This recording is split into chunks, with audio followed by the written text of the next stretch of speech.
Hello everybody, it's Sara. Welcome back to my channel. Today I really wanted to talk to you about all of the books that I've read during the months of May and June. So it's been a really long time since I've done a classic wrap-up video and I was kind of missing them, you know? So I decided to do exactly that today, and we have a couple of books to cover for sure because I have read quite a lot of books in the last 2 months. Some of them I have a lot of thoughts on, some of them not as much. So I hope that this video is not going to be 10,000 years long. I'm going to try to remember to put some different timestamps into the video in case there are some books that you are really interested to hear my thoughts about and some not as much. But yes, with that being said, let's talk about all of these books that I've read in the last 2 months. So the first book that I want to talk about in today's video was The Memory Police by Yoko Ogawa. This was our pick at the Tea Leaves Book Club for I think the months of March and April. Honestly, like all of the months are just blurring together for me at this point, but we picked this book and we also had a live show discussing it, so I will definitely make sure to leave that linked up here in case you want to go and check it out and hear all of our thoughts, because we had many. And this book is kind of like this dystopian story set on an island, an unnamed island, on which there is the Memory Police, which is basically this group of people who erase certain things from the memories of the inhabitants of the island. And in this book we follow our main character, who is an author, and she realizes slowly that her editor is actually able to remember these things that the Memory Police is trying to erase from everybody's memory. And so she decides to hide him in her house because otherwise the Memory Police is going to take him. And so it's basically this story of her trying to keep this person alive and also trying to figure out who is the Memory Police, why they're doing what they're doing, and all of that stuff. And I was really intrigued by the premise of this book, but I have to say that the execution kind of let me down a little bit. I felt like there were certain things that were just not clear, and I really wanted to learn more about the Memory Police, but instead I feel like we didn't really learn any of these things. Like the mystery element wasn't really there for me, and so the story kind of felt just like a little bit pointless, and I was just very confused at times. Like I felt like a lot of things were very convoluted or overwritten, and there was also this random love story that I did not care for at all, and I don't understand why it was included in the story. So yeah, overall this was kind of a letdown for me. I was really hoping to get more. I feel like the atmosphere was interesting, but I wish that we had more of like an actual plot going on. Somebody is like sawing something or whatever, like someone is using some kind of tool, and I really hope that you can't hear that in the background as I'm talking. Anyway, then the next book that I read was The Lost Adventures and Team Avatar Tales, and this is basically a short stories collection that takes place in between the different events of Avatar The Last Airbender, and I thought it was very cute. It did not add a lot to the story per se, but a lot of them were like very sweet or very funny, so it was definitely a lot of fun to read. Then the next book that I want to talk about is Malibu Rising by Taylor Jenkins Reid. So we all know Taylor Jenkins Reid for The Seven Husbands of Evelyn Hugo, as well as Daisy Jones and the Six, both of which I really love. But I have to say I am very sad because the magic, the Taylor Jenkins Reid magic, didn't really work for me in this one. In case you don't know about Malibu Rising, basically in this one we follow four siblings who are these very famous celebrities and surfers, and they live in Malibu, and at the end of every summer they throw this giant party, and basically everyone is invited to this party. It's always a very wild ride, but this year things actually go way out of hand, and the house that the party is taking place in actually ends up burning to the ground. And the book starts at the beginning of that day. It takes place in the span of 24 hours, and basically we follow every single one of the siblings as they go about their day until the end of that night. And then intertwined with that we also have the story of how their parents met, so we also have flashbacks, and we really see all of the construction of their family dynamic and how pretty messed up it is. This is is kind of like in the same veins as Evelyn Hugo and Daisy Jones, because it talks about those celebrities and how fame affected them and all of that, which is definitely a topic that I have really loved in Evelyn Hugo and Daisy Jones. But for whatever reason, this time around, I felt that the tropes that Taylor Jenkins Reid was using were just so overused, and she didn't really like change them too much. Like, it's always the same story about men being trash, Hollywood being bad for everybody, and women just trying to survive into all of this, which, don't get me wrong, is very interesting, but I just felt like it was very repetitive of the other things that she has already done. And so because of that, the plot didn't really like capture my attention as much as I wanted it to, and also some of the characters felt like a little bit two-dimensional to me, and I don't know if that's because we had like a lot of them to focus on. I feel like we really focused more on Nina, which is fine because she was definitely the most interesting out of all of them. But you know, when you read Evelyn Hugo, you just really feel like those people are real, like they're not characters, they're actually real people, and that's what I love the most about Taylor Jenkins Reid writing, and somehow it didn't really like work into this one, so that was a little bit disappointing. Also, towards the end of the book, as the party is like going out of hand, she started to include those like very random little chapters about those characters that were not the main characters and that I just did not care about. And I don't know why we got those chapters instead of more time with the actual main characters of the story. And also like the final big reveal, or not even reveal, but like the final showdown of the story felt just like kind of predictable and not as like shocking or as exciting as I was hoping it to be. So yeah, I think that's an unpopular opinion because I have heard a lot of raving reviews about this book, but for me, it just didn't do it as well as Daisy Jones and Evelyn Hugo, and I'm a little bit sad about it. Then the next book that I read was The Shadow of Kyoshi by F.C. Yee. This is the sequel to The Rise of Kyoshi? Yes, The Rise of Kyoshi, which is the first book into this duology which focuses on Avatar Kyoshi from Avatar The Last Airbender. I was, and still am, to be honest, in such a strong Avatar kick in the last couple of months, and it definitely shows. But yes, this book was so good. I really enjoyed it. If you love Avatar The Last Airbender and you still haven't read this duology, I would highly recommend you do so. It's all about Avatar Kyoshi, which is one of these characters that is very mysterious into the series. We hear a lot about her, but we don't necessarily hear her full story, and so that is what F.C. Yee delivers into these two novels.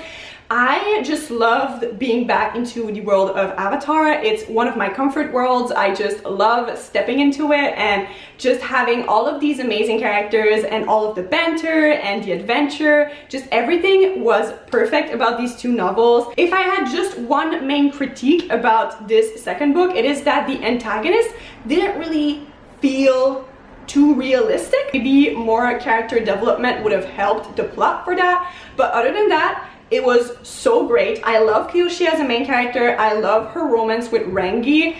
They are just so cute together. I love them so much, and yeah, this was just so much fun. Then the next book that I read was The World's Most Amazing Castles, 100 Timeless Treasures from Around the Globe by Erika Hueneke.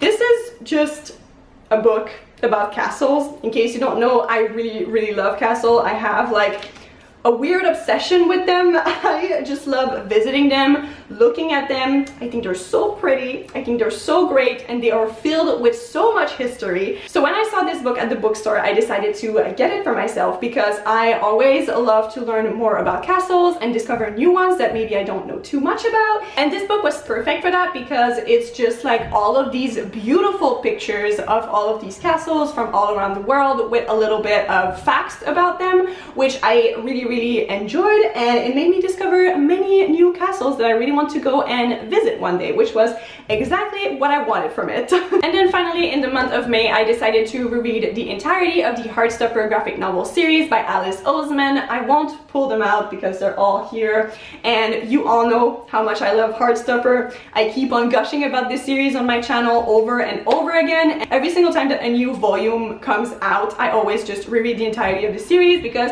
it makes me so happy. happy and it's so cute and so wonderful. Now let's move on to all of the books that I've read in June. The first one was Becoming by Michelle Obama. I finally got this book from the library. I was on hold for the audiobook for I think like almost a year, and I listened to this while I was like going on walks, taking the subway, and let me tell you, I can safely say that I have cried all over my city listening to this book, because the emotions that were going through my body as I was listening to Michelle Obama tell me about her life were honestly so surprising to me. I love this book so much more than I thought I was going to. Not because I don't like Michelle Obama as a person, but just because memoirs are not really my thing. Normally I never read them, but this book was so insanely good. I just really love to hear about her life and everything that she's been through and all of her experiences as a woman and as a woman of color. Just everything was so detailed and so interesting. She always kept me super engaged. Every single time she was going to talk about a topic and I was just like, okay, maybe this is not really my cup of tea, she would somehow make it so interesting and so captivating, and I love that about it so much. And like I said, it really moved me. Like, so many moments were very beautiful and meaningful and just very touching, and I really love that about it. Also, she has just such a great voice for audiobook narration. Like, if you can listen to the audiobook for this, it's so great because you just have Michelle Obama talking into your ears, and just that makes it a great experience. Then the next book that I read was another of those Avatar: The Last Airbender comics, and it was The Promise. This one takes place right after the events of the last season, and it basically talks about all of the different Fire Nation colonies that were established into the Earth Kingdom.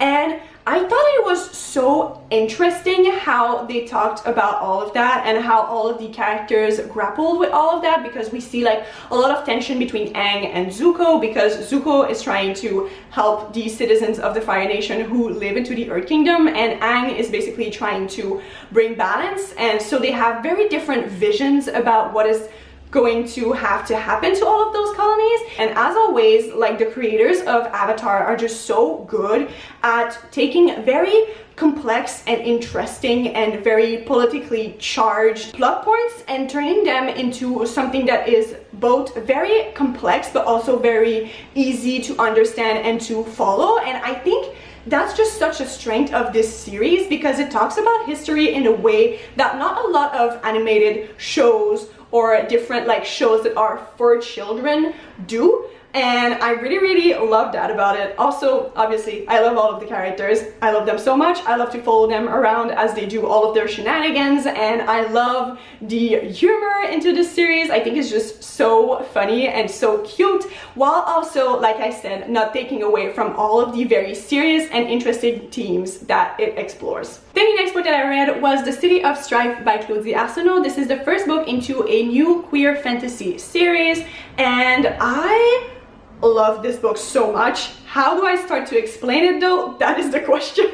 So basically this takes place into this very magical and weird city in which there are different families who kind of like separate the power between them, and they're all trying to assert their dominance over the ruling of that city. And we follow characters both from these families but also characters who are very poor, who are into the slums, as slowly new conflicts begin to arise in the city, and their paths will start to cross and collide, sometimes in good ways, sometimes in terrible ways, and it is so good.